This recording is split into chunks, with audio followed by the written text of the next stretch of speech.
अरे भाई बांग्लादेश वाले तो खुद ही आपस में लड़ पड़े यार। भाई क्या चल रहा है यार ये।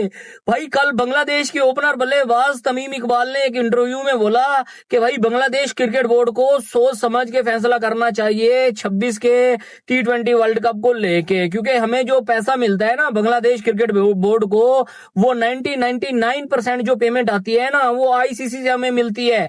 अगर कुछ फैसला गलत कर दिया तो भाई हमें वो आईसीसी पैसा नहीं देगा। सिंपल उसने यही भाई एक मशवरा दे दिया बांग्लादेश क्रिकेट बोर्ड को। उसके बाद डायरेक्टर है कौन है बांग्लादेश क्रिकेट बोर्ड का, उसने बोला है कि भाई तमीम इकबाल इंडिया का एजेंट है। तमीम इकबाल के लिए जो वर्डिंग यूज करी है गलत है। तमीम इकबाल ने सर्व कर रहा है बांग्लादेश को और बहुत टॉप लेवल पे कर रहा है। किसी को इतनी आसानी के साथ ऐसे जुमले नहीं बोले जाते। उसका रिएक्शन आ रहा है और आएगा। तमीम को इंडियन एजेंट बोल दिया ना, दिस इज एक्सट्रीम यार। आप मतलब एक फॉर्मर कप्तान को इंडियन एजेंट कैसे बोल सकते हैं? फिर दूसरा ये वही ये पाकिस्तान में भी यही मसला। आप कुछ भी ऐसी बात करें जो लोगों को पसंद नहीं आए तो वो आप इंडियन एजेंट हो जाते हैं। उसने बतौर एक क्रिकेटर अपनी राय दिया, आप उससे इख्तलाफ कर सकते हैं, आप कह सकते हैं भाई ये उसकी पर्सनल राय है, ये हमारी राय नहीं है, हमारी राय डिफरेंट है।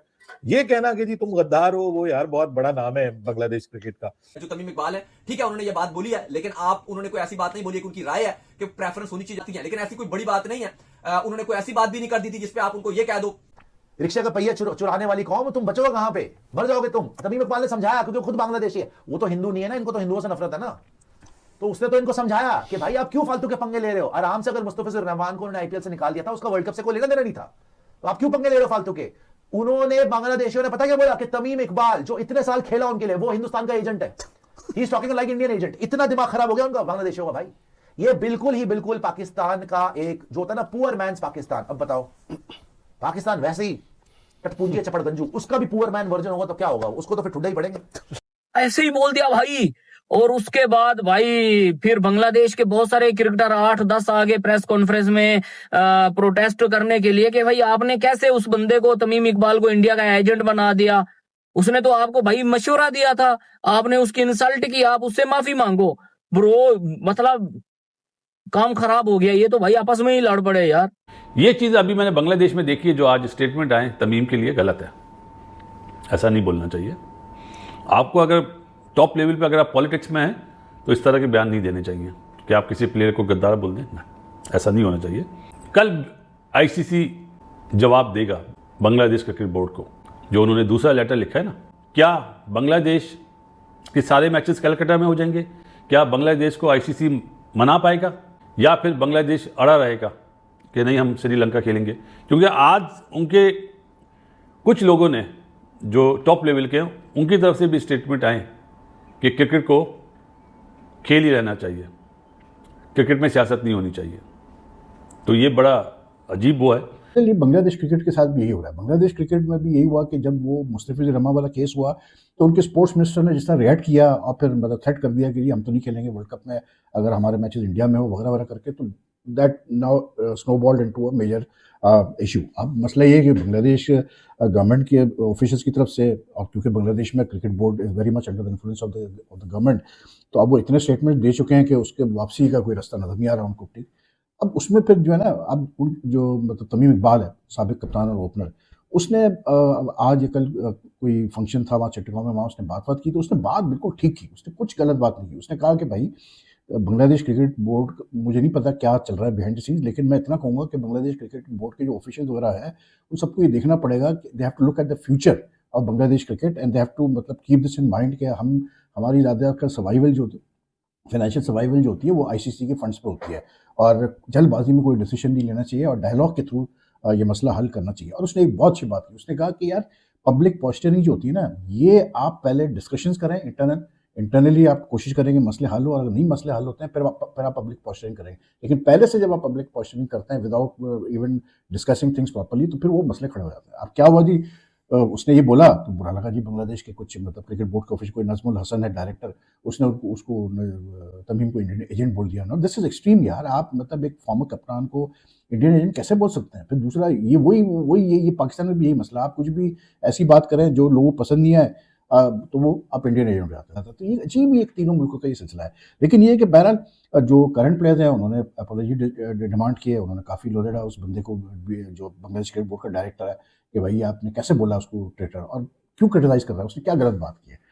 अब सुनने में ये आ रहा है कि जी एक सेकंड लेटर गया है और जिसमें वो पर इंडिविजुअल जो है बांग्लादेश क्रिकेट बोर्ड वालों ने कहा है, एक तो ये कि पर इंडिविजुअल इंक्लूडिंग सपोर्ट स्टाफ की पर्सनल सिक्योरिटी गारंटी चाहिए, फिर दूसरा उन्होंने ये भी कहा है कि भाई बेहतर ये है कि आप हमारे मैचेस श्रीलंका शिफ्ट करते हैं क्योंकि we are not comfortable playing in India, sending the team to India.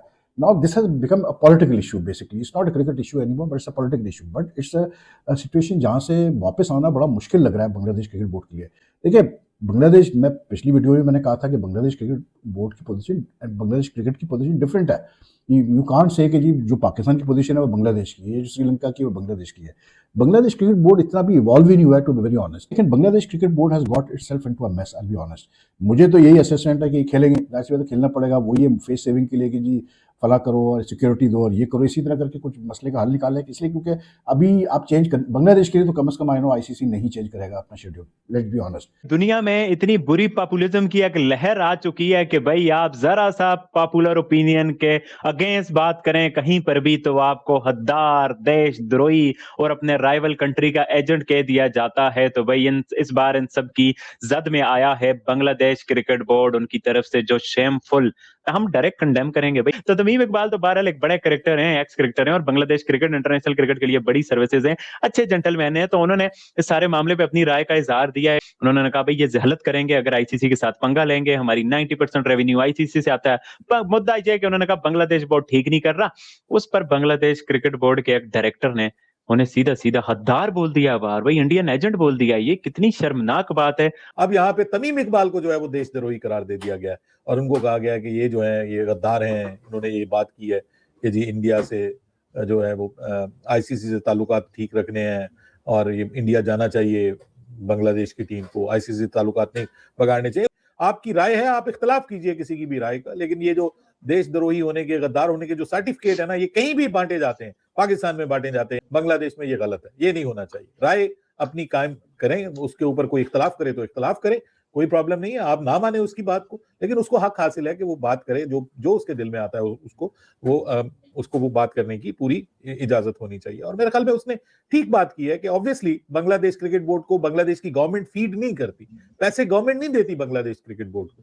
Bangladesh cricket board को पैसे आईसीसी से आते हैं और 70-80% of their revenue they get it from ICC और आईसीसी के इवेंट्स से आते हैं। और फिर 2031 में बांग्लादेश को वर्ल्ड कप भी होस्ट करना है, तो ऐसे हालात में आईसीसी से ताल्लुकात खराब करना, फिर इंडियन क्रिकेट बोर्ड ने भी बहुत कुछ किया है बांग्लादेश के लिए, ये भी हमें पसंद आए ना पसंद आए, लेकिन पिछले अरसे में आपने देखे कि इंडियन क्रिकेट बोर्ड ने बांग्लादेश क्रिकेट बोर्ड के लिए बहुत कुछ किया। तमीम इकबाल के हवाले से अपडेट आ रही है भाई कि उनको अब बांग्लादेश के अंदर कहा जा रहा है ये इंडिया का एजेंट है। तो तमीम इकबाल जिन्होंने बांग्लादेश की तरफ से सबसे ज्यादा रन्स बनाए हुए हैं, बेहतरीन हिस्ट्री में बांग्लादेश के सबसे बेस्ट ओपनर ऑल टाइम है, उन्होंने एक स्टेटमेंट दिया, एक इंटरव्यू दिया, जो इंटरव्यू बांग्लादेश में बिल्कुल किसी को पसंद नहीं आया। उन्होंने कहा कि बांग्लादेश को ये चीजें छोड़ देनी चाहिए कि हमें इंडिया जाना चाहिए, नहीं जाना चाहिए, हमें बाइकआउट करना चाहिए, नहीं करना चाहिए, ये बेकार बातें हैं, आपको वर्ल्ड कप के ऊपर फोकस करना चाहिए, आपको वर्ल्ड कप की प्रिपरेशन पे फोकस करना चाहिए। एक तो उन्होंने ये बात की।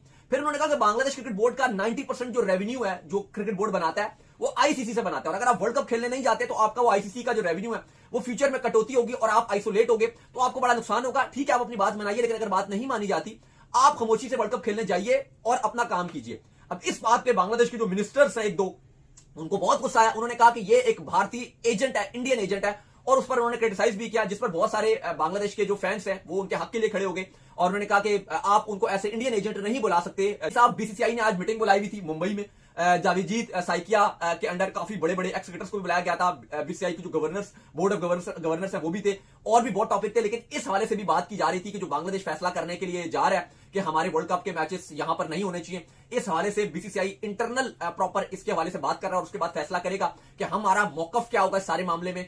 नमस्कार दोस्तों, जय हिंद। दोस्तों, जैसा कि आपने वीडियो में देखा कि कैसे तमीम इकबाल को आईसीसी या भारत के सपोर्ट में बोलना कितना ज़्यादा भारी पड़ गया बांग्लादेश में, और बांग्लादेश अब ऐसे ही हो चुका है। जब एक तमीम इकबाल जो पूर्व एक्स क्रिकेटर है जो बांग्लादेश का, और वो कप्तान भी रह चुका है और कितने ज़्यादा वो कंट्रीब्यूट कर चुका है बांग्लादेश मतलब टीम के लिए, उसको इतना ज़्यादा सुनना पड़ रहा है, तो वहाँ पर हिंदुओं का हाल क्या होता होगा। मतलब ये तो मुस्लिम ही है ना तमीम इकबाल, लेकिन मुस्लिम होने के बावजूद वो क्या भारत के सपोर्ट में कुछ बोल दिया, कुछ लाइन, उसको इतना ज़्यादा मतलब वो भारत देश का गद्दार हो गया, वो भारत का एजेंट हो गया। तो वहाँ पर हिंदुओं का हाल क्या होता होगा। ये सिर्फ मतलब पाकिस्तान के बोलने पर जो कहते हैं कि पाकिस्तान क्रिकेट बोर्ड के साथ मिलकर बांग्लादेश ये जो सोच रहा है कि हम बीसीसीआई को घुटनों पे ला देंगे, भाई कुछ नहीं होगा, तुम आकर भारत में खेलोगे, नहीं तो पूरा का पूरा वर्ल्ड कप तुम्हें उठाकर बाहर फेंक देंगे, तुमको कुछ भी नहीं हो सकता, तुम्हारा पॉइंट परफेक्ट हो जाएगा। ये तुम जो मतलब फूल्स पैराडाइज में रह रहे हो कि भाई पाकिस्तान को हमसे पाकिस्तान के सपोर्ट से हम कुछ भी कर देंगे भारत के साथ, बिल्कुल ऐसा नहीं होगा। क्या तुम मतलब खुद को क्या समझने लगे हो कि भाई तुम बीसीसीआई के ऊपर हो या आईसीसी के ऊपर हो? बिल्कुल भी नहीं। और आईसीसी और बीसीसीआई अगर अपने पे आ जाए तो भाई बांग्लादेश तुम आईसीसी के मतलब जो टेस्ट नेशन का जो ये पाकर बैठे हो वो भी तुम हरा दोगे, वो भी तुम्हारे पास नहीं रहेगा। तो बांग्लादेश बोर्ड को ये सोच लेना चाहिए, समझ लेना चाहिए वो किसके साथ पंगा ले रहा है, और ज़्यादा पंगा लिया तो नंगा हो जाएगा। तो दोस्तों इस वीडियो में इतना ही। वीडियो अच्छा लगा तो जरूर लाइक कर दीजिए, चैनल को सब्सक्राइब करके बटन जरूर दबा दीजिएगा ताकि मैं लेटेस्ट वीडियो की नोटिफिकेशन आप मिस ना कर सके। मैं रुकता हूं, जल्दी मिलूंगा नई वीडियो के साथ, तब तक के लिए जय हिंद, वंदे मातरम।